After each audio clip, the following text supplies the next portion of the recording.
Puji Tuhan saudara sekalian, saya berharap saudara di rumah sehat-sehat dan tolong jaga jarak dan jaga diri dan ikutin protokol kesehatan ya. Jangan kerumunan dan kalau bisa jangan terlalu banyak kumpul-kumpul ya. Dengan keluarga juga sementara jangan dulu ya. Oke, kita mau sama-sama berdoa. Tuhan Yesus, terima kasih atas hari ini yang begitu luar biasa. Berkatilah kami Tuhan, supaya kami sungguh bisa dikuatkan. Lindungilah jemaat JSS dimanapun mereka berada, supaya semuanya sehat. Dalam nama Engkau Tuhan Yesus kami berdoa. Amin. Saudara sekalian, di Ulangan 8 ayat 3 dikatakan, jadi ia merendahkan hatimu, membiarkan engkau lapar dan memberi engkau makan mana yang tidak kau kenal dan yang juga tidak dikenal oleh nenek moyangmu, untuk membuat engkau mengerti bahwa manusia hidup bukan dari roti saja, tetapi manusia hidup dari segala yang diucapkan Tuhan. Saudara sekalian, ini ayat yang luar biasa. Bahwa sering sekali kita tanya, Tuhan, kenapa sih percobaan itu bertubi-tubi datang? Ya kan? Nah, di sini dikatakan, jadi ia merendahkan hatimu, membiarkan engkau lapar dan membiarkan engkau lapar dan memberi engkau makan mana. Tuhan sengaja kadang-kadang sebelum dia mau memberkati kita, dia mau latih kita. Ya, saya ingat cerita guru saya waktu saya di SMP atau SMA, saya lupa. Dia bilang ada guru itu, dia ada 3 murid ya. Dia mau lihat muridnya itu seperti apa. 3 murid itu dia ngajak dia ke satu jembatan yang cukup tinggi. Udah itu dia sengaja sandarnya itu dia lemparin jeblek ke bawah. Ada 2 sandalnya jatuh dan dia minta kedua muridnya turun. Dia ada 3 murid. Ke bawah, ambil, ceplek, naik ke atas. Udah itu, udah sampai, dia lempar lagi. Suruh lagi nih yang satu turun. Dari bertiga itu muridnya itu, dia lemparin sandal, lemparin, jatuhin buku, ya, jatuhin, makanannya, suruh muridnya 3 itu ikut ke bawah, ambilin. Pertama kali yang orang mau belajar sama guru itu, ya senanglah angkat. Kedua kali, tadi sandal. Sekarang apa? Sekarang buku. Ketiga kali, apalagi bajunya. Dan ketiga orang ini lagi pusing. Ini guru maunya apa sih sebenarnya? Kenapa sih susahin orang? Kita mau datang untuk belajar. Kenapa suruh kita kayak babu gitu naik turun gitu? 5 kali berturut-turut itu. Dan ke-6 kali 3 murid itu ada 2 bilang sampai separuh, udahlah saya nggak mau, saya pulang. Ini guru orang gila. Hanya 1 yang turun ke bawah, bawa kembali sandalnya kepada gurunya. Jadi gurunya tanya, mana teman kamu itu yang berdua? Oh, dia orang pulang. Kenapa? Dia nggak tahan, dilatih. Disusahin oleh guru seperti ini. Dan gurunya senyum dan ketawa.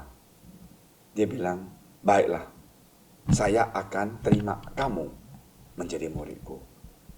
Nah, mulai hari itu, anak muda ini belajar dengan guru dia, ya, 5 tahun kemudian, dia jadi seorang yang penuh dengan hikmat dan menjadi seorang yang sukses.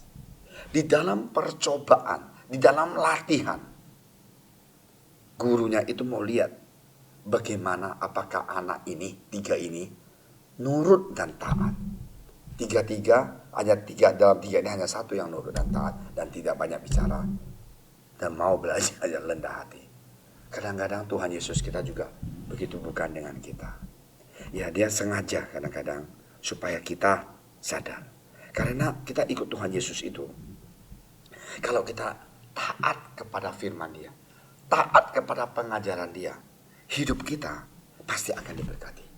Jangan kita dengan kepintaran kita, kekuasaan kita, koneksi kita, dan kita merasakan saya kan S1, S2, S3, saya sering mengatakan bercanda S-telel. Karena terlalu banyak S-nya, dan menjadikan S1, S3 itu adalah kamu punya posisi sepintar apa kalian. Itu bukan Tuhan yang mau. Saya pernah ketemu orang yang S3, pintar banget, dia dalam akademik. Tapi maaf ya, jadi manusia punya tidak ada etika. Jadi manusia itu kejem banget. Jadi manusia kemungkinan dia S3, memang profesor. Tapi pembantunya benci banget sama dia. Tetangganya, dia bilang apa? Maaf ya, saya sial mempunyai tetangga seperti itu. Padahal dia S3 loh. Kenapa? Orangnya itu sebelin orang tau. Nggak tahu diri, nggak bisa kerja sama tetangga pun ribut. Ya kan, dia punya pohon jatuh ke sini, marah-marah. S3 loh. Nah hari ini saudara sekalian, pengetahuannya di dunia ini beda dengan pengetahuan yang Tuhan akan berikan buat kita. Marilah kita sadar, di dalam percobaan kehidupan kita, di dalam kesusahan, di dalam kesedihan, di dalam tantangan, di dalam kehidupan kita, jangan sekali-kali kita give up.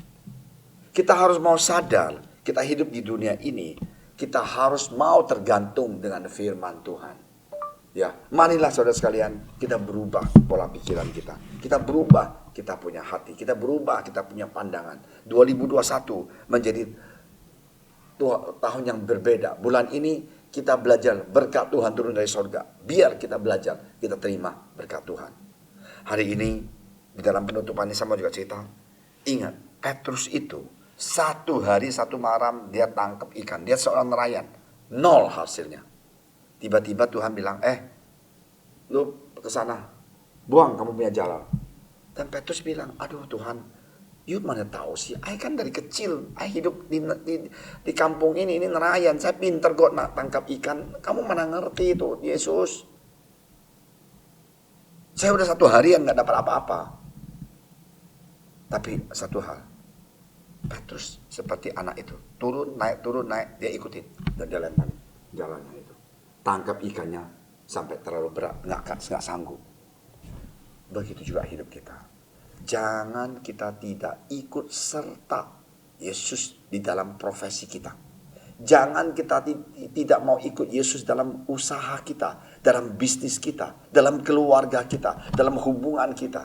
Kita ikut sertakan Yesus. Dengan kata lain, kita berdoa, kita minta dia bantu kita. Dan kita ambil keputusan, Tuhan boleh gak aku beli mesin ini? Tuhan boleh gak aku investasi di sini? Tuhan boleh gak saya begini? Tuhan tolong berkati keluarga saya. Saya berdoa dengan istri saya. Tuhan terima kasih Tuhan kita ada proyek ini. Buka jalan.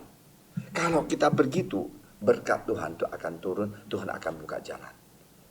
2021 adalah tahun yang kita akan terima banyak berkat dari Tuhan. Percayalah itu dan lakukan perintah Tuhan. Hidup Anda, keluarga Anda pasti akan dilindungi dan diberkati Tuhan. Mari kita berdoa.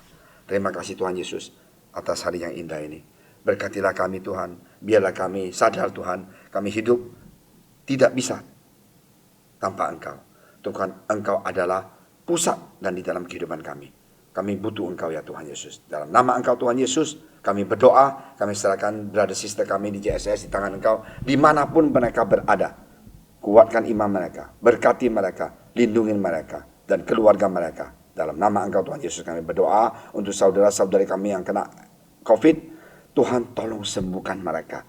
Di dalam darah dan biru-biru Engkau Tuhan Yesus, Engkau sanggup menyembuhkan brother sister kami yang kena COVID. Terima kasih Tuhan Yesus. Haleluya. Amin. Pujilah aku Tuhan, cobalah aku Tuhan, selidiki batinku dan hatiku, mataku tertuju padamu. Aku cinta